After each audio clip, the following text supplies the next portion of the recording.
Pensaron que era simplemente un viejo barco pesquero a la deriva cerca de una zona restringida. Sin bandera, sin identificación, sin respuesta por radio. La Guardia Costera actuó con rapidez y según el protocolo estándar. Pero cuando subieron a bordo y pidieron el registro, la mujer no dijo nada. Abrió una desgastada caja de aparejos, sacó una billetera negra y se la entregó al oficial. Lo abrió, se quedó paralizado y pidió la retirada inmediata. Sin embargo, no hay incautación, no hay preguntas y no hay informe. Porque el nombre en esa identificación no era simplemente clasificado. Pertenecía a alguien que según dijeron había muerto. La niebla de la mañana se extendía espesa sobre el Atlántico como humo proveniente de un campo de batalla olvidado. Debajo, un solitario barco pesquero, viejo pero meticulosamente mantenido, se desplazaba lentamente con la marea, mientras su casco astillado cortaba el agua en silencio. Al timón se encontraba una mujer de unos 30 años, vestida con pantalones cargo descoloridos, una cazadora cerrada con cremallera para protegerse del aire salado y una gorra gris calada hasta los ojos. Su rostro estaba tranquilo, sus movimientos deliberados, y aunque parecía simplemente otro pescador solitario desafiando una mañana gris, nada en su presencia era accidental. Elena Vale no había hablado en horas. Ella no necesitaba hacerlo. El motor zumbaba a ralentí bajo, sus manos callosas y precisas trabajaban las redes sin dudarlo. Sacando una captura modesta mientras sus ojos escudriñaban el horizonte con mucha más atención que los de cualquier pescador común. Detrás de la tranquila superficie de su rutina, había un cálculo constante en juego. Ángulos, movimiento, silencio de radio, ecos de radar. Cada sonido en el agua fue registrado, categorizado y archivado. Cada cambio en el viento significaba algo. Ella sabía que no estaba sola. A 12 millas náuticas de estribor, ya la estaban vigilando. Un barco de la Guardia Costera, de 87 pies, con 2 motores y un mínimo de 5 tripulantes. La habían estado siguiendo desde el amanecer, acortando la distancia lentamente, siguiendo las reglas. Probablemente aún no la habían descubierto, solo la habían marcado como sospechosa. No se registró ningún puerto de origen, la radio estaba apagada y estaba operando cerca de una línea fronteriza que no debía cruzar. El procedimiento estándar sería interceptar, abordar y asegurar el buque. Estaban a punto de cometer un error. Elena guardó tranquilamente la última caja de pescado debajo de la cubierta y caminó hacia los controles del piloto. Ella no tocó el acelerador. Ella no cambió el rumbo. Ella simplemente permaneció allí, con las manos metidas en el bolsillo delantero de su chaleco y la mirada hacia adelante mientras el barco de la Guardia Costera se desviaba bruscamente del puerto. Sirenas bajas, luces pulsando a través de la niebla. La voz salió a través de un megáfono como se esperaba. Buque no registrado. Se trata de la Guardia Costera de los Estados Unidos. Apaga el motor y prepárate para abordar. Estás operando en aguas restringidas. Ella no se movió. Dieron una vuelta y luego 2. En la tercera pasada, un gancho de abordaje rozó la borda de estribor y las botas cayeron ruidosamente sobre la cubierta. 3 de ellos, jóvenes, agudos y tensos. Equipamiento de patrulla estándar, con armas semiautomáticas colgadas del pecho. Un oficial, con un portapapeles en la mano, se acercó lentamente mientras los demás lo flanqueaban por detrás. Señora, dijo en voz alta pero mesurada, esta embarcación no está registrada. Necesitamos su identificación y una declaración de carga. Elena, aún en silencio, se giró, caminó con calma hacia el banco de la cubierta trasera y levantó la tapa de una vieja caja de aparejos oxidada. El oficial se movió. No sacó un arma, no dijo una palabra. Sacó una pequeña cartera negra, con los bordes desgastados, de cuero suave por años de uso. Se la entregó sin mirarlo a los ojos. Él la abrió y leyó la primera línea. Su expresión no cambió, al menos no durante el primer segundo. Luego, sus labios se tensaron. Parpadeó y algo en su mandíbula se relajó. Retrocedió 2 pasos cortos, sin apartar la vista de la identificación. Uno de los otros que estaban detrás de él se inclinó. ¿Todo bien, señor? El oficial no respondió al principio. Se llevó la mano al auricular y pulsó el comunicador 2 veces. Su voz era baja y entrecortada al hablar. Control, necesitamos verificación. Este no es un civil. Silencio. Luego, una respuesta que solo él pudo oír. Se enderezó, asintió una vez y se giró hacia los demás. Retírense, devuelvan una embarcación ahora. Pero uno se sobresaltó, confundido. Es una orden. Retrocedieron rápidamente. Sin preguntas. Elena recuperó su identificación sin decir palabra, la guardó y regresó a las redes como si nada hubiera sucedido. La lancha patrullera permaneció inactiva unos segundos más, luego invirtió el rumbo, desapareciendo en la niebla de la que venían. Sabía que no presentarían un informe. No oficialmente, e incluso si lo hicieran, su nombre sería tachado antes de que llegara a un teclado. Porque Elena Vale había sido una vez de primer nivel, porque las misiones con su nombre no existían en ningún sistema, y porque algunos fantasmas no estaban destinados a ser abordados. Para cuando la embarcación de la Guardia Costera se desvaneció en el horizonte, el océano ya había engullido su estela. Elena permaneció inmóvil al timón, con una mano apoyada en el acelerador, la mirada fija no en las olas, sino en el extremo del mapa grabado en su mente. No se relajó. Nunca lo hizo. No del todo, ni siquiera ahora, años después de su último despliegue. Esa identificación que habían visto no era solo una reliquia. Era un vínculo con una vida que había dejado atrás, o al menos lo había intentado. Pero los fantasmas tenían su propia forma de resurgir, y el silencio que la seguía a todas partes nunca estaba vacío. Bajo cubierta, sus manos se movían con la misma precisión que una vez usó al desmontar carabinas con silenciador en la oscuridad de la noche. Limpió la pesca, realizó diagnósticos en el motor, volvió a revisar el GPS, aunque en realidad no estaba rastreando peces. No lo había hecho durante semanas. Ese no era el propósito de este viaje. El barco pesquero, las comunicaciones anticuadas, las redes viejas, todo era camuflaje. Igual que el nombre que daba en cada puerto. Marie Holt, nacida en Maryland, es técnica de suministros de la Marina convertida en solitaria a tiempo completo. La historia era irrefutable, y nadie cuestionaba a una mujer en un bote oxidado con manos callosas y mirada tranquila. Especialmente a alguien que nunca pidió ayuda y pagó todo en efectivo. La cabaña olía a diésel y sal. Una pila de raciones militares estaba sin abrir cerca del parto. Una tableta impermeable parpadeaba suavemente desde su base. Su señal era débil, pero seguía conectada a una línea satelital segura.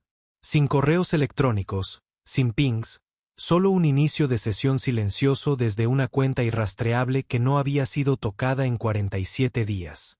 Escaneó el canal encriptado una vez más. Sus dedos se detuvieron en un mensaje marcado en ámbar. Un fragmento cortado a media frase. Sin coordenadas, solo un nombre y una frecuencia que reconoció de años atrás. Era suficiente. Cerró la tableta, la guardó en la caja de acero bajo la litera y se recostó, cerrando los ojos por un instante que sintió más pesado que el océano mismo. Se había dicho a sí misma que este viaje era solo una precaución, una oportunidad de estar cerca pero invisible, lo suficientemente cerca para escuchar pero no para interactuar. Pero en el momento en que subieron a su bote, jóvenes, arrogantes, sin experiencia en los silencios que matan, supo que su margen se había desvanecido. Alguien lo había notado. Su patrón. O tal vez alguien había susurrado su nombre por el canal equivocado, esperando que se quedara enterrado. Metió la mano en el panel lateral cerca del mamparo y sacó una pequeña caja de plástico negro, no más grande que una caja de puros. Dentro, envuelto en hule, estaba el único objeto que había conservado de su misión final. Un parche. No un emblema de unidad, no algo público, sino una simple pieza triangular de tela de velcro con una insignia negra cosida que solo conocían quienes la habían usado alguna vez. No tenía nombres, solo una sombra. La sostuvo entre los dedos, no por nostalgia, sino porque esto no había terminado. Algo se había movido. Alguien había intentado tantear el terreno para ver si aún respondía, si sus instintos se habían embotado, si el silencio la había ablandado. No fue así. Afuera, el viento arreciaba. Ajustó el estabilizador, escudriñó el cielo y luego ajustó el rumbo. 30° oeste, cortando hacia una estrecha ensenada de una isla donde se superponían los puntos ciegos de los satélites. Nadie iba allí excepto viejos contrabandistas y pájaros. La compraría. Tiempo para pensar, para planificar. Y si el patrón era lo que temía, si el mensaje que le llegó era real, entonces no se trataba de una bandera falsa ni de una prueba. Era una advertencia, o peor aún, una migaja de alguien que intentaba rescatarla. No quería regresar, pero si alguien volvía a usar su indicativo, alguien estaba a punto de morir. La ensenada parecía una cicatriz entre dos crestas, estrecha y dentada, tallada por siglos de olas y viento, olvidada por los mapas y no deseada por los turistas. Elena la conocía bien. La había usado una vez antes bajo una bandera diferente en una misión que no se había llevado a cabo oficialmente. La costa era implacable, con rocas afiladas cerca de la superficie y corrientes impredecibles. Pero también ofrecía un ocultamiento natural, un punto ciego tanto para el radar como para la cobertura satelital si se sincronizaba con la marea. No necesitaba una carta de navegación para encontrar el camino. Podía sentir el movimiento del barco bajo sus pies, el pulso del agua cambiando como la respiración contenida entre latidos. Navegó la aproximación a baja velocidad. Cortando el motor se apagó por completo a 200 metros del borde de la cala. El silencio era absoluto, roto solo por el suave crujido de la cuerda y el lejano canto de las gaviotas. Echó el ancla, revisó las amarras con doble clic y escudriñó el horizonte una última vez antes de desaparecer bajo cubierta. Dentro, la temperatura era fresca y seca. Volvió a abrir la caja debajo de la litera, esta vez sacando un dispositivo diferente, una unidad satelital compacta de color negro mate del tamaño de una caja de zapatos, sin marca, sin número de modelo ni código de serie. Se encendió con un zumbido bajo, luego parpadeó una vez, aún no había señal. Levantó la tapa de una lata incrustada en el compartimento y sacó lo que parecía un viejo reloj de pulsera, desgastado pero limpio, con la pantalla rota y la esfera oscurecida. No era un reloj. Era un descifrador. El reloj se sincronizó con la unidad satelital y un pitido grave vibró a través de la caja metálica mientras los datos cifrados se descifraban lentamente línea a línea, revelando un código de operaciones. Familiar, obsoleto, pero no aleatorio. Entonces se abrió el archivo. Era corto, una sola imagen, un fotograma granulado de la transmisión infrarroja de un dron con fecha y hora de 5 días antes, que mostraba un complejo cerca de la frontera con Turkmenistán. Edificios parcialmente oscurecidos, señales de calor que entraban y salían. A primera vista, parecía una captura de vigilancia táctica. Pero luego amplió la imagen a una esquina. Una sombra tras un muro. Una figura que se movía, con una postura que reconoció al instante. No por cómo caminaba, sino por lo que vestía. El parche. La misma insignia. La misma que ahora guardaba en su bolsillo. Era imposible. Ese parche pertenecía a un programa negro que había sido disuelto, borrado. Se suponía que ya no existían. Su unidad se había disuelto después de que la última operación fracasara, oficialmente debido a un compromiso operativo irreparable. En realidad, alguien había desconectado el sistema cuando la extracción de activos se torció y 4 miembros nunca lograron salir. Pero al hombre de esta transmisión, ella lo conocía. Bastón, la última persona que vio antes de que el comando se apagara. Estaba muerto o peor aún, transformado. Pero si estaba vivo y llevaba esa insignia de nuevo, significaba una cosa. Alguien había reactivado lo que nunca debió ser reensamblado. Y estaban usando su identidad, o lo que quedaba de ella, como tapadera. La transmisión descifrada solo tenía un mensaje incrustado bajo la imagen. Están buscando fantasmas. Necesitamos fuego. Se recostó contra el mamparo. El silencio era ensordecedor. La habitación parecía más pequeña. El peso de viejas decisiones se colaba por las grietas de las paredes. Había enterrado esta vida, se había ganado su salida, había hecho las paces con los nombres que no podía salvar. Pero ya no se trataba de culpa. Se trataba de un mal uso.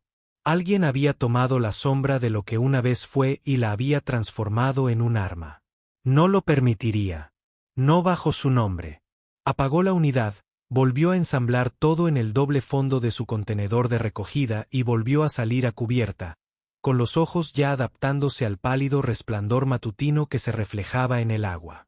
Sus dedos tamborileaban contra la barandilla con tensión controlada. El mensaje era claro. Vuelve o seguirán presionando. Hasta que resucitaran algo en lo que nunca estuvo destinada a convertirse.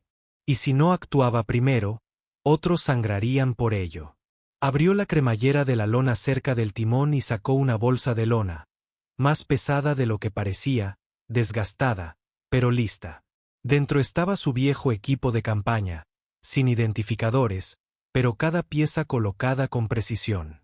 La unidad de comunicaciones, el arma cargada, el equipo táctico plegado, el silenciador compacto, incluso su portátil desechable cifrado. Esperaba no volver a usarlos nunca más. Empezó a ensamblar su equipo en cubierta, pieza por pieza, como rezan algunos. No era un regreso. Todavía no. Era una advertencia. Y esta vez sabrían que venía. El cielo de la isla estaba cambiando. Las nubes bajas habían comenzado a extenderse por el horizonte como gasas sobre una herida. Y la luz que se filtraba a través de ellas proyectaba un frío brillo metálico sobre el agua. Elena se subió la cremallera de su chaqueta de campaña, volvió a comprobar la batería del teléfono satelital y se dirigió a la popa, donde el relé de la antena podría captar el borde de un arco de señal que rebota. De la red satelital turca.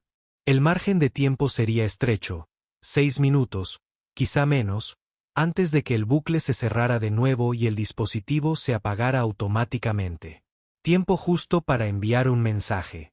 Ni más ni menos. No transmitió una llamada. Ni siquiera usó palabras. Subió un paquete, un ping silencioso cifrado en 3 capas de cifras rotatorias que solo una persona aún sabía leer. El paquete no contenía datos, solo un número enterrado en sus metadatos. Era una fecha y un lugar. Nada más. La señal se desvaneció al instante, absorbida por la red. No esperó una respuesta. Sabía que si llegaba, lo haría de la misma manera, enterrada en algo más. Nunca obvia, nunca ruidosa. La gente con la que alguna vez trabajó no enviaba confirmaciones. No ondeaban banderas. Respondían estando donde no debían estar. Apagó el relé, plegó la antena y regresó a la cabina. Su bote estaba ahora configurado en modo deriva con el motor apagado y las anclas ajustadas para que pudiera navegar por una corriente de bucle a través de la entrada. Sin riesgo de ser detectada por radar. Podría permanecer allí sin ser detectada durante 2 días si fuera necesario. 3 si racionaba la energía. Y mientras esperaba, comenzó a armar el mapa operativo. Sobre la mesa frente a ella, una pantalla de portátil rayada, un bloc de notas impermeable, un juego de antiguos mapas de papel con anotaciones manuscritas de una vida diferente. Trabajaba en silencio, sin pensar en la comida ni el tiempo. La imagen infrarroja le había proporcionado una ubicación, una marca de tiempo y el conocimiento de que Caín, ya fuera rebelde o manipulado, se estaba moviendo de nuevo. Eso significaba que algo por encima de su nivel salarial se había reactivado. Y si el comando había decidido traerlo de vuelta, entonces alguien había anulado el protocolo de apagado final o alguien nuevo fingía tener la autoridad para hacerlo. Ambos escenarios eran letales. Dibujó un perímetro de memoria, superponiendo la ubicación con rutas de contrabando conocidas, puestos de escucha no reconocidos e informantes amistosos del mercado negro que aún operaban en la región. Ninguno de ellos conocería el nombre de Elena Vale. Ese nombre no se había usado en años, pero había otro nombre que, tal vez aún lo recuerde. Zorra Fantasma. Una señal de llamada susurró una vez en un canal de radio justo antes de que un objetivo de alto valor desapareciera de la red en menos de 6 minutos. Eso era lo que había sido. Ni una líder, ni un rostro de primera línea, solo la presencia tras la brecha, la que entró última y salió primera. La que limpió lo que nadie más podía explicar y portó secretos destinados a estar enterrados más profundamente que los cuerpos. Y ahora su nombre, su identidad, estaba siendo malversada por personas que nunca se habían ganado ese silencio. Sus manos se detuvieron sobre la mesa. Afuera, el viento había amainado de nuevo. Entonces la pantalla del portátil parpadeó. No la tocó. Parpadeó una vez más. Esta vez estable. Y una carpeta apareció en la esquina del escritorio. Gris. Sin etiqueta, sin marca de tiempo, solo la forma. La abrió. No había ningún archivo dentro. Solo un video. 12 segundos. Sin audio, sin diálogo, solo un fotograma en movimiento, una grabación granulada de lo que parecía una cámara corporal. En ella, 3 hombres estaban de pie en un pasillo oscuro.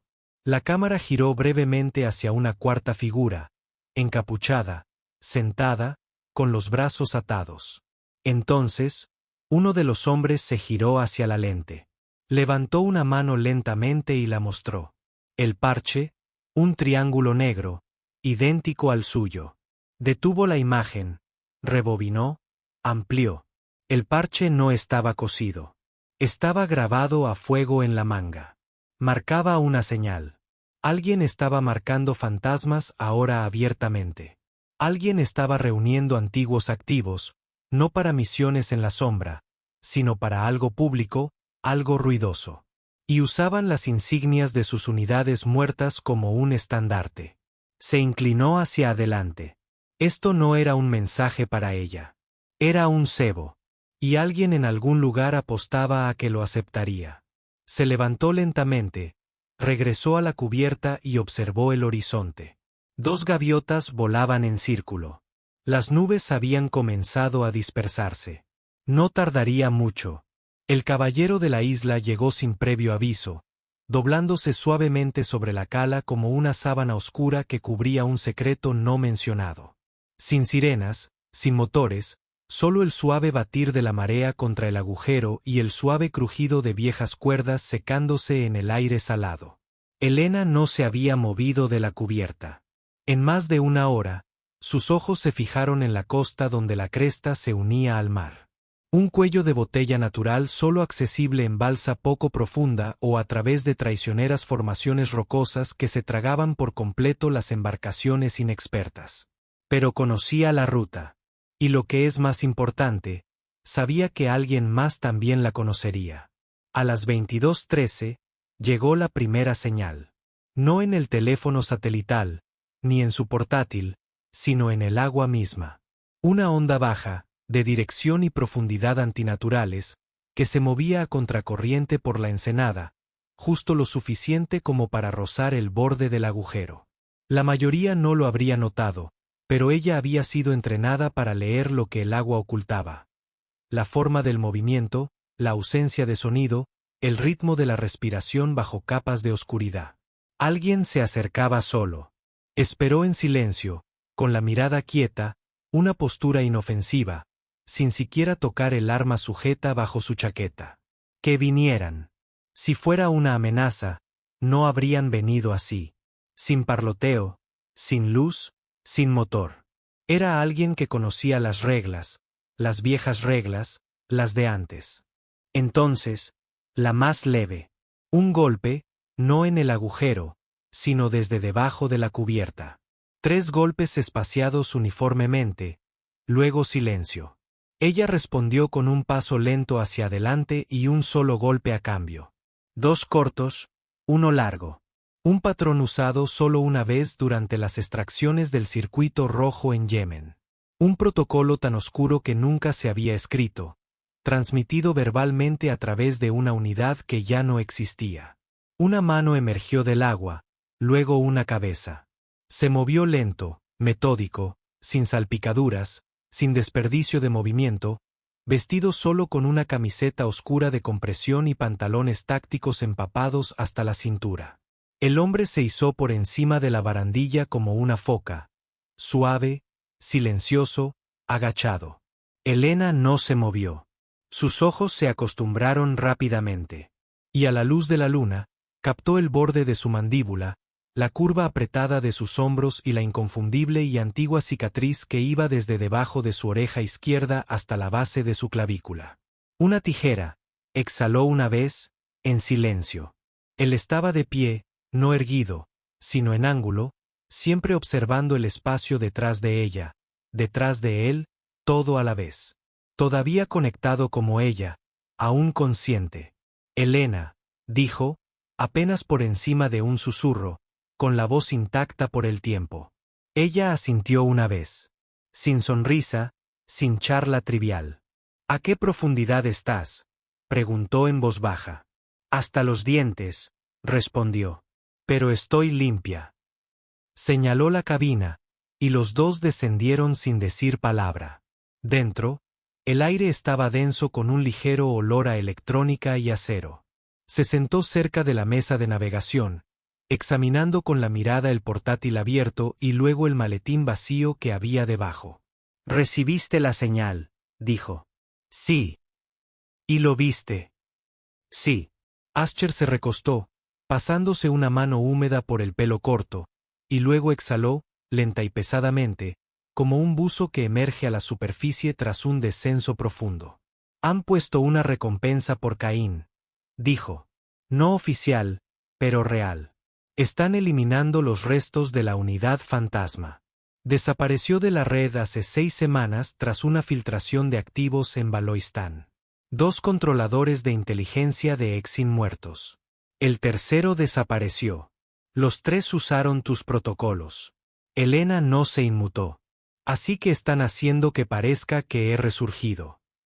«No solo lo están haciendo parecer así», dijo. «Quieren que suceda. Quieren que regreses, no para rescate, contención ni sacrificio». Se giró hacia el tablero encriptado cerca del panel de comunicaciones, accionó un interruptor que desconectó la cabina de todos los campos de frecuencia externos y luego lo miró. «¿Y tú?». «Me fui», dijo. «Hace 3 años». Se quedó demasiado callado. Demasiados nombres limpios que aparecen sucios. Intentaron arrestarme la semana pasada. Yo corrí. Ella lo estudió por un segundo más y luego deslizó una cantimplora sobre la mesa. Bebió sin pausa. «Todavía te mueves como uno de nosotros», dijo. «Todavía sangro como uno de nosotros». Silencio pesado. Luego abrió el mapa y señaló el compuesto de la firma de calor. «¿Está aquí o fue marcado?». Ascher frunció el ceño. «Entonces es peor de lo que pensaba». «¿Cuántos quedan?». Ella preguntó. 4, respondió. «Que sepamos». «Disperso. Algunos escondidos». Uno se volvió civil. El resto probablemente sean fantasmas reales. Si Kane se muda, no está solo. Y están construyendo algo. Reconstruyendo una unidad de sombra bajo nuevas directivas con tu cara en ella. Ella no dijo nada durante un largo momento. Entonces finalmente, «Voy a regresar». Asir asintió, pero sus ojos se tensaron. «Si haces eso, todos lo sabrán. En el momento en que llegues a un nodo activo, te marcarán como operativo nuevamente». «Bien», dijo ella poniéndose de pie. «Déjalos». Ella bajó la mirada hacia la bolsa de lona que estaba junto a su silla, todavía medio abierta y sin haber sido tocada desde la noche anterior. «Porque la próxima vez que intenten apoderarse de algo», murmuró, «aprenderán exactamente quién soy». Salieron a las 3 horas cuando la luz de la luna se había atenuado lo suficiente para que las sombras se estiraran sin delatar movimiento. La balsa estaba silenciosa, de color negro mate. Sin motor, solo paletas y memoria muscular.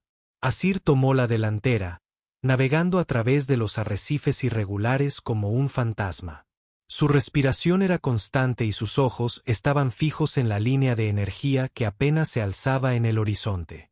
Elena siguió sin hacer ruido, con la mirada fija en el cielo, contando estrellas y calculando ventanas entre barridos de satélite. Cada 12 minutos, una red de vigilancia pasaba por encima. Infrarrojos, detectores de calor, no militares, sino privatizados, arrendados a clientes desconocidos con autorizaciones demasiado limpias para ser reales. Se mueven entre esos ojos, deslizándose bajo el alambre como sombras que nunca aprendieron a morir. A las 3:46 llegaron al punto de caída, una hendidura en la roca apenas lo suficientemente ancha para la balsa, un lugar que alguna vez fue usado por barcos del narcotráfico y ahora olvidado por todas las costas excepto la suya. Elena escaneó la costa a través de un telescopio termográfico. No hay floración de calor, no hay pulsos, no hay señales. Eso no significa que estuviera claro. Abandonaron la balsa y subieron 40 metros verticales entre piedra caliza y raíces muertas. Botas que nunca raspan. Respiración controlada. El cuerpo de Elena se movía como un mecanismo que volvía a la precisión de fábrica. Cada miembro recordando lo que una vez fue entrenado para olvidar. Hacía años que no escalaba tan rápido, pero el músculo lo recordaba. Más que eso, el silencio recordaba. En la cima, la cresta se abría a un antiguo sendero, un sendero ahora cubierto de vegetación, pero que todavía seguía el contorno de la pendiente. Más allá, enclavado entre la roca y la jungla, se encontraba el complejo.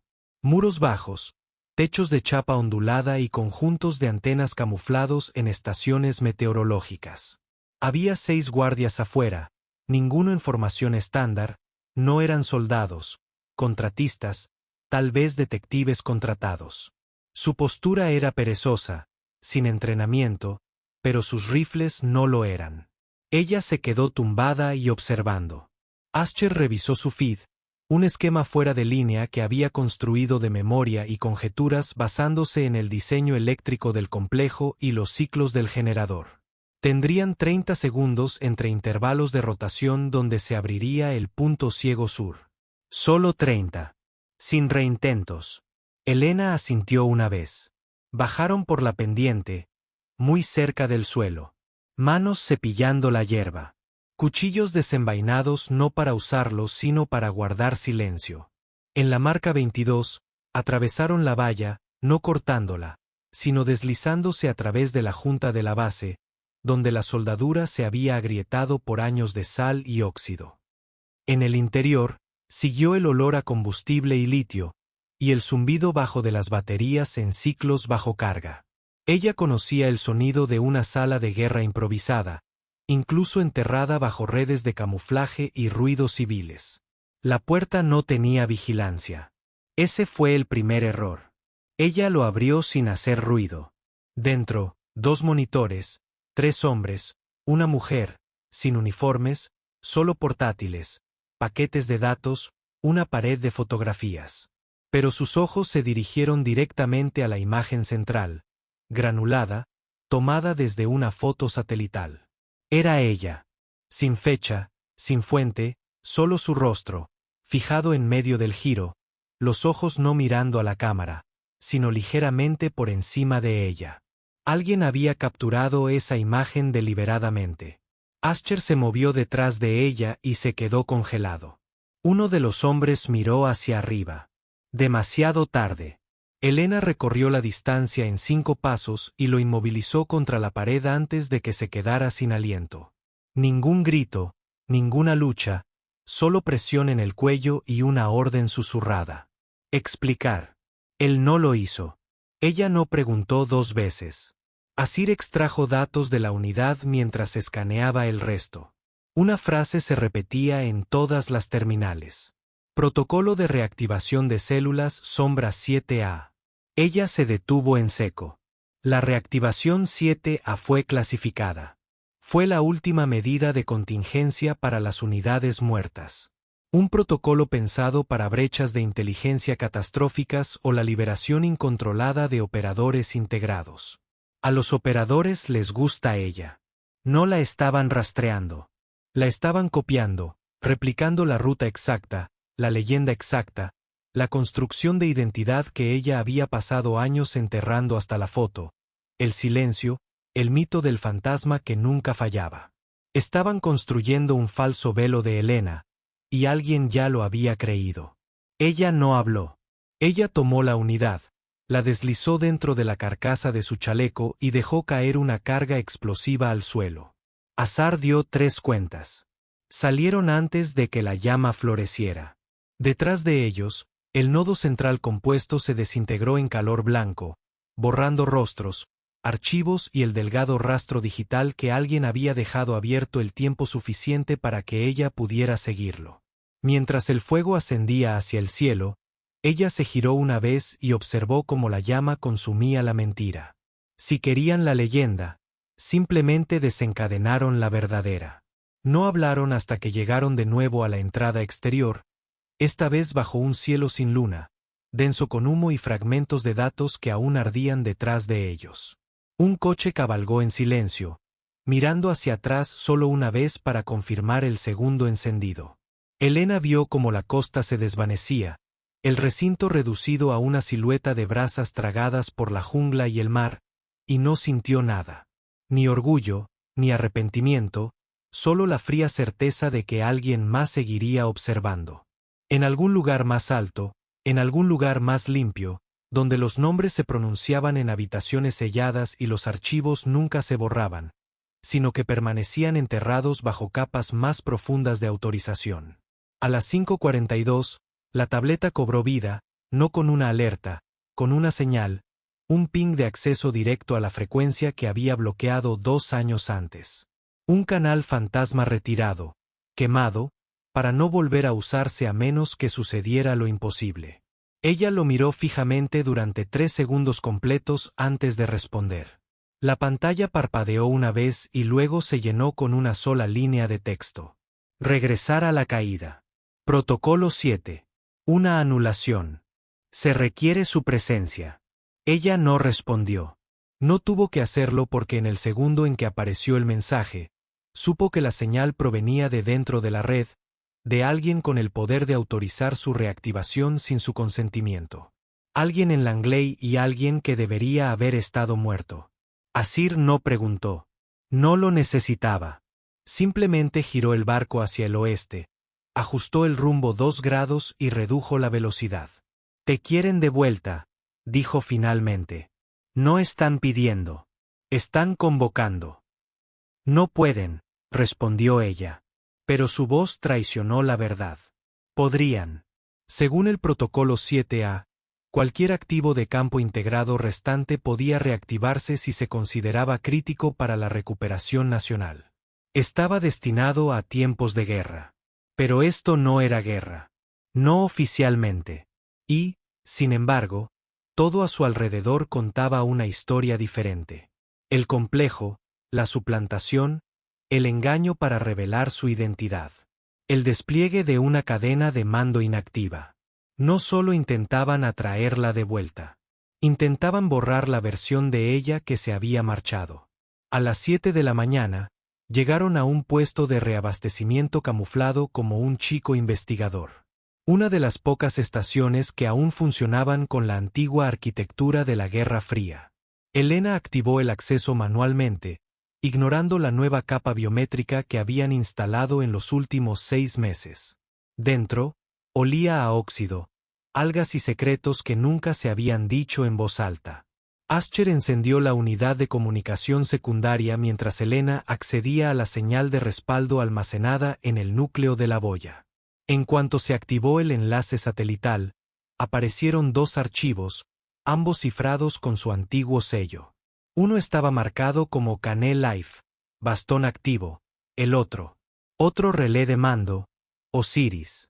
Eligió el segundo, un video, estático al principio, luego una figura, bien afeitada, con uniforme impecable, no militar ni de inteligencia, pero de ninguna rama que ella reconociera. No dijo su nombre. No hacía falta. Simplemente miró a la lente y dijo, sabemos que vio el complejo simulado. Sabemos que lo quemaste y eso está bien.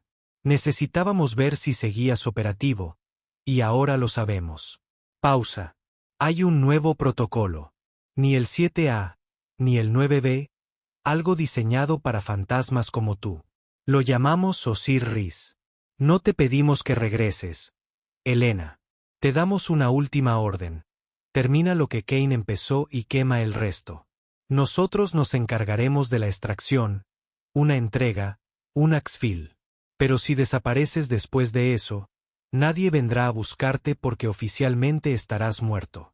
Tienes 24 horas. Úsalas. La pantalla se quedó en negro. Azar se quedó paralizado. Elena no se movió. Su mano se cernía cerca del interruptor de encendido, pero no lo pulsó. Todavía no.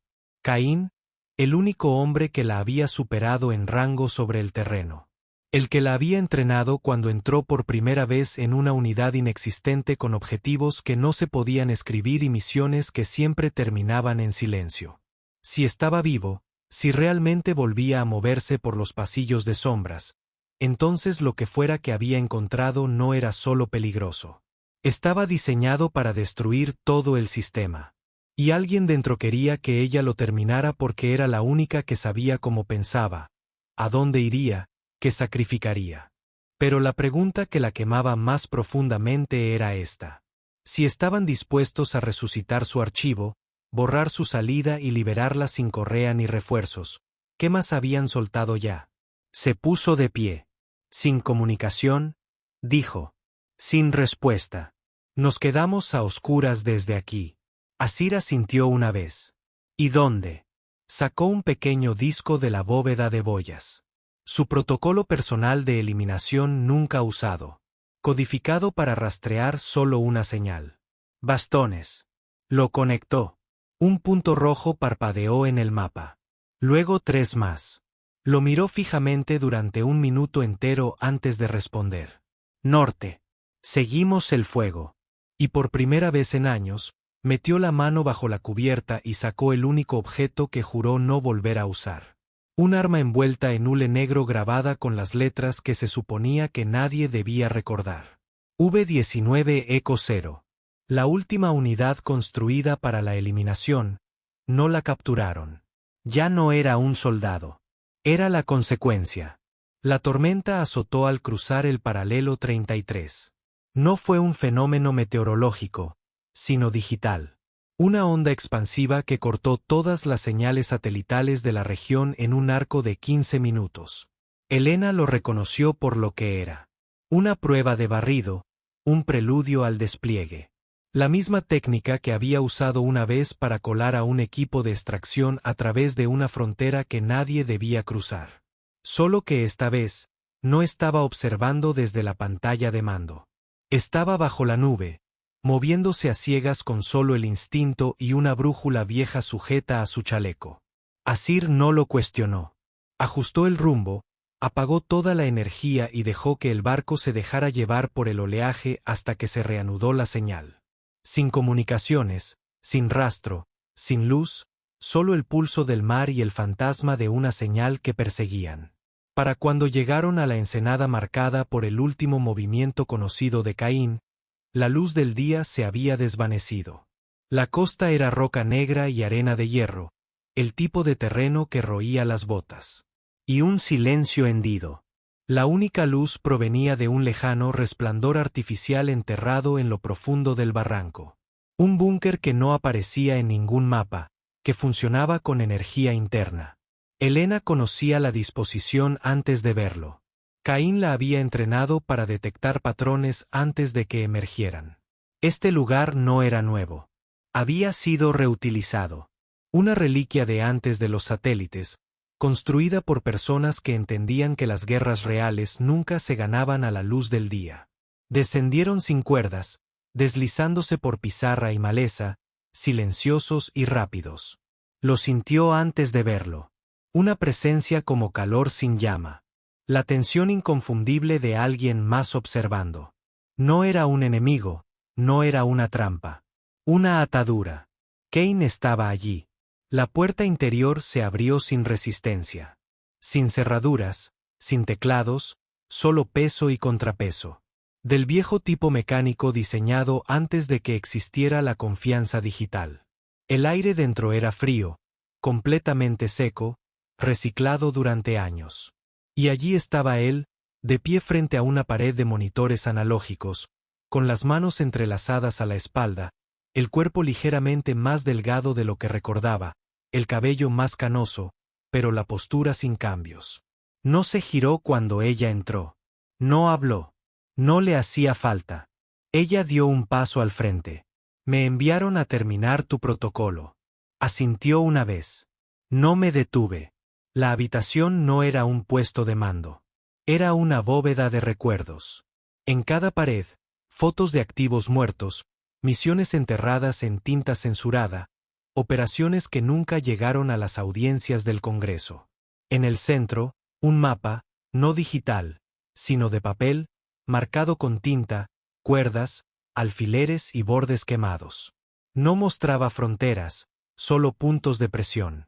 Finalmente se giró.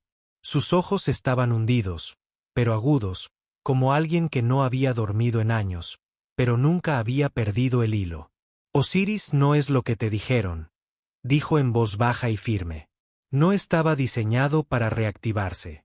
Estaba diseñado para replicarse. Lo construyeron a partir de registros de campo, deriva biométrica, reconstrucciones de IA. Creyeron que podían recrear operativos a partir de patrones, reconstruir fantasmas a partir de fragmentos. Pero se volvieron codiciosos. No se limitaron a copiar nuestras tácticas. Empezaron a desviar información real. Identidades, implementando versiones falsas en escenarios reales. Me reemplazaron hace 2 años. Solo sobreviví porque vi el patrón de prueba con la suficiente antelación como para fingir mi propia muerte. Elena no respondió.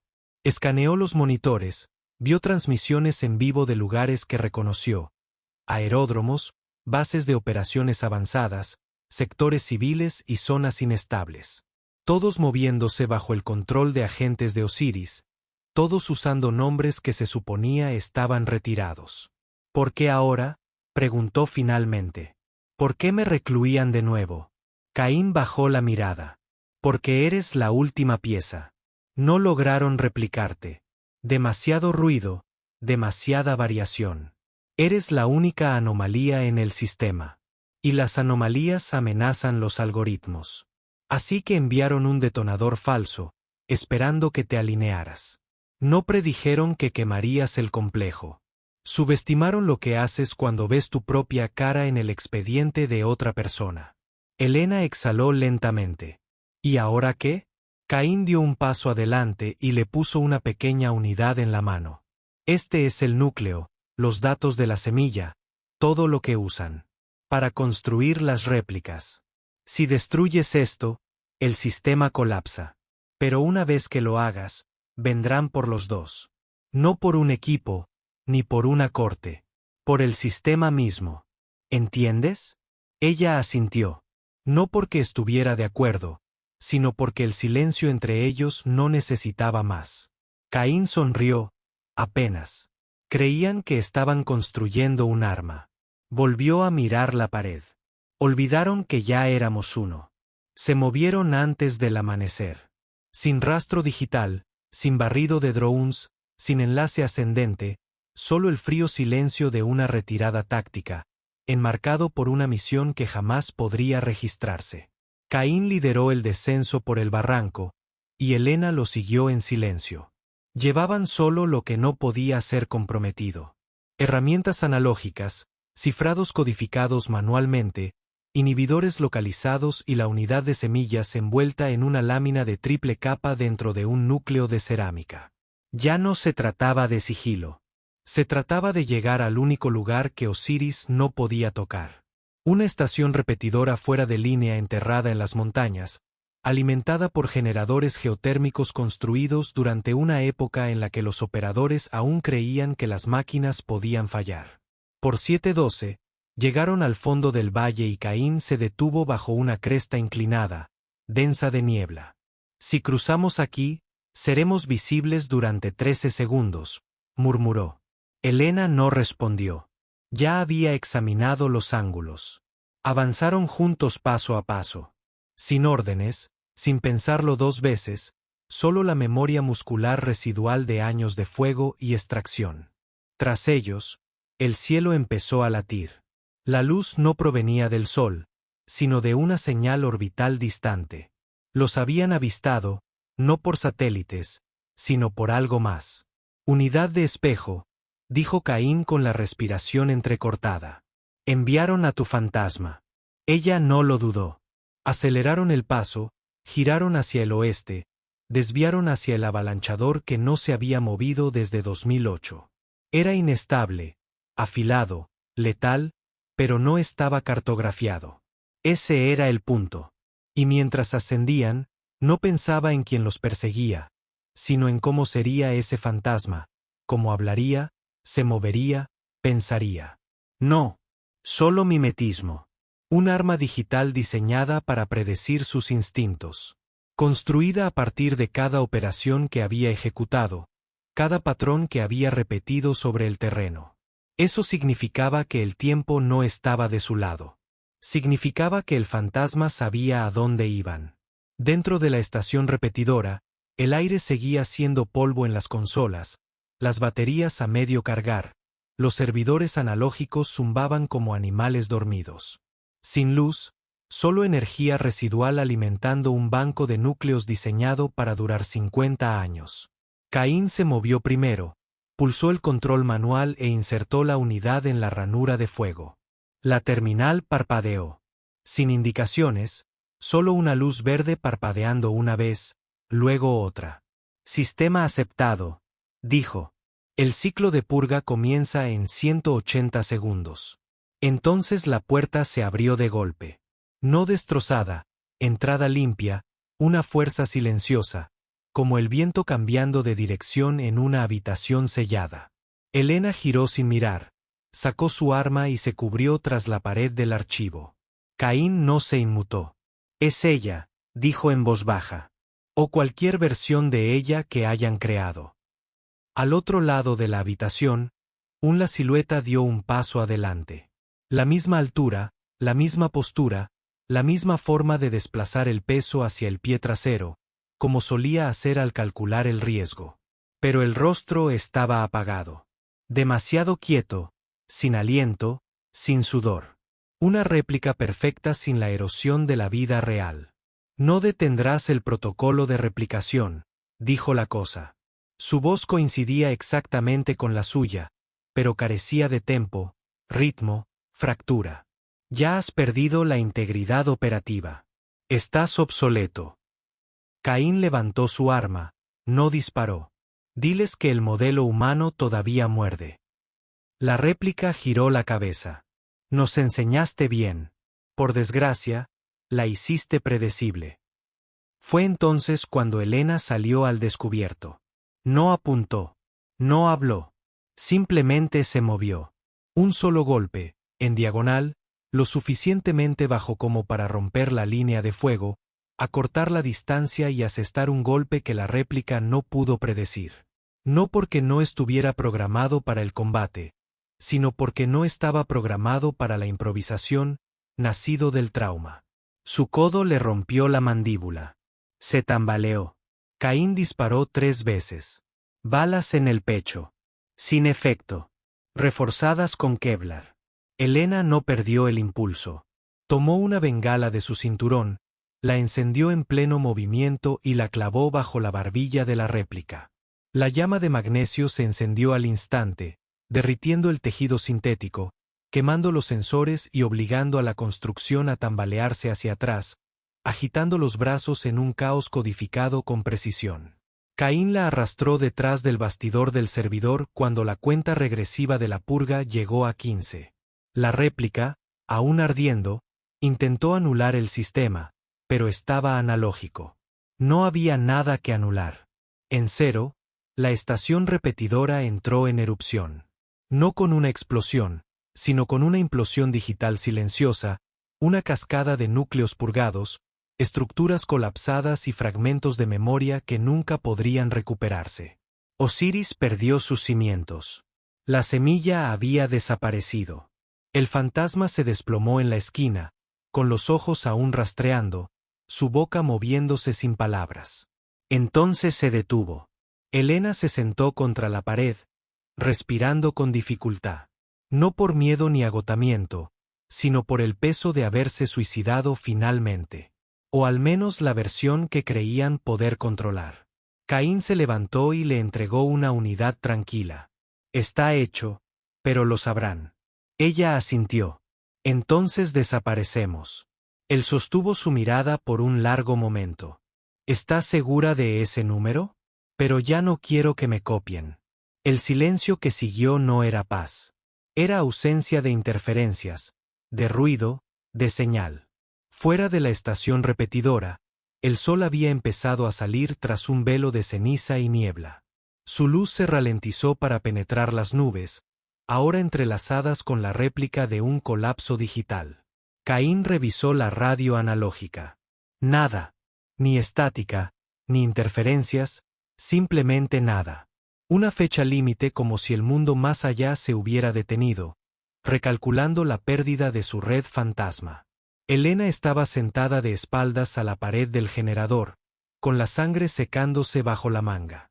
No por el impacto de la réplica, porque nunca dio un golpe limpio, sino por el retroceso de quemarla viva. Sus manos olían a carbono y magnesio. Su pulso se había estabilizado, pero la adrenalina no la había abandonado. ¿Alguna alternativa?, preguntó en voz baja, con la voz baja tras horas de tensión. Caín negó con la cabeza. No hay rastros de drones, ningún movimiento desde la órbita. No es que no nos vean. Es que no saben qué hacer a continuación. Se puso de pie lentamente, con las rodillas rígidas de tanto tiempo agachada. Entonces funcionó. Funcionó, dijo. Pero se recuperarán. No necesitaba oír eso. Lo sabía. Sistemas como Osiris y no se construían solo con código. Crecían, se alimentaban de comportamientos, decisiones, patrones. Los datos volverían a crecer en algún lugar, más lentos, diferentes, pero inevitables. Lo único que habían comprado era tiempo y una ventana. Caín colocó una palma sobre el núcleo de energía de los viejos relés de comunicación. Solo queda una oportunidad. Podemos enviar una señal analógica. Sin rastro, sin copia. Una ráfaga se dispersó y rebotó a través de 3 satélites meteorológicos. ¿A quién? Al que no quemaste. Ella lo miró. Lo conservaste. Él asintió. Un mecanismo de seguridad. Un durmiente enterrado bajo una montaña en Nevada. Nunca activado. Nunca tocado por Osiris.